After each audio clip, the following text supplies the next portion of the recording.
बच्चों, let's read the question. The question says cell lining kidney tubule functions in the reabsorption of water from urine.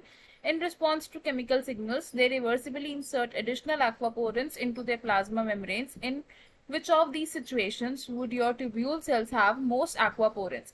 After a long run on a hot day, right after a large meal, और after drinking a large bottle of water. Explain. Question में हमें बोला है कि जो हमारे cell lining of kidney tubules होते हैं वो यूरिन से क्या करते हैं, वाटर को रीअब्सॉर्ब करते हैं.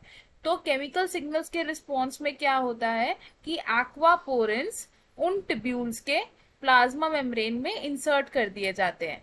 तो क्वेश्चन हमसे ये पूछा गया है कि जो हमें सिचुएशंस गिवन है उनमें से किस सिचुएशन में जो ट्यूब्यूल सेल्स हैं उसमें सबसे ज्यादा एक्वापोरेंस होंगे. और हमारी सिचुएशंस क्या क्या है? After a long run on hot day, right after a large meal और after drinking a large bottle of water. तो सबसे पहले क्या कहते हैं इस क्वेश्चन में, हम की कॉन्सेप्ट देख लेंगे. तो इस क्वेश्चन में जो हमारा की कॉन्सेप्ट है वो क्या होगा? एक्वापोरेंस. एक्वापोरेंस पहले ये समझेंगे कि एक्वापोरेंस क्या होता है. एक्वापोरेंस होते हैं इंटीग्रल मेम्ब्रेन प्रोटीन्स. ये कहाँ प्रेजेंट होते हैं? In the plasma membrane. तो दीज आर इंटीग्रल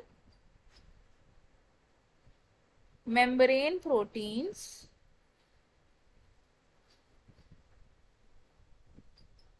कहां पर प्रेजेंट है? ये प्रेजेंट इन प्लाज्मा मेम्ब्रेन. अब ये जो एक्वापोरेंस है इनका फंक्शन क्या है?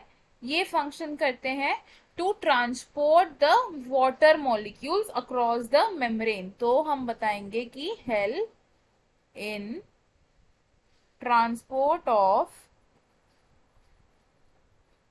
water molecules across the membrane.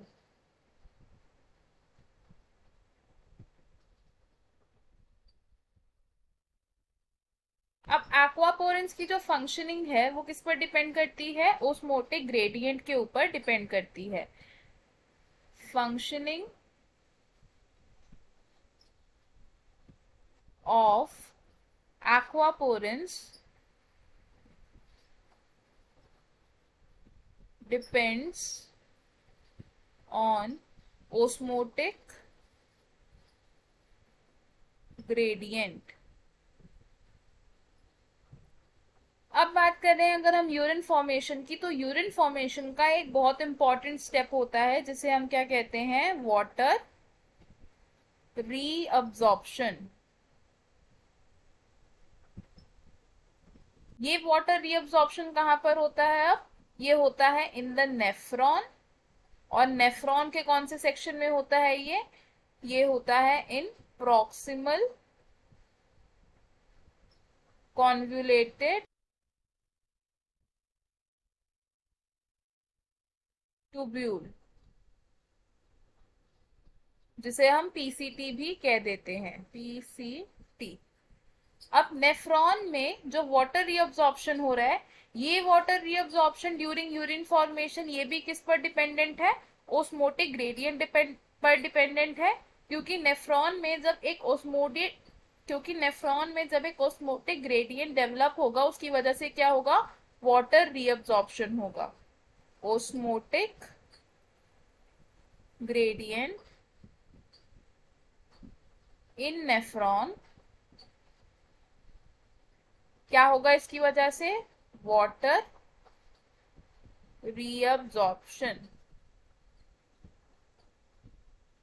अब ये जो वाटर रीअब्जॉर्प्शन हो रहा है इसमें कौन हेल्प कर रहा है? Water reabsorption is facilitated by aquaporins. Aquaporins क्या कर रहे हैं? वाटर मॉलिक्यूल्स की मूवमेंट कर रहे हैं जिसकी वजह से यूरिन से वाटर रीअब्जॉर्प्शन हो पा रहा है. अब वाटर रीअब्जॉर्प्शन करना क्यों जरूरी है? वाटर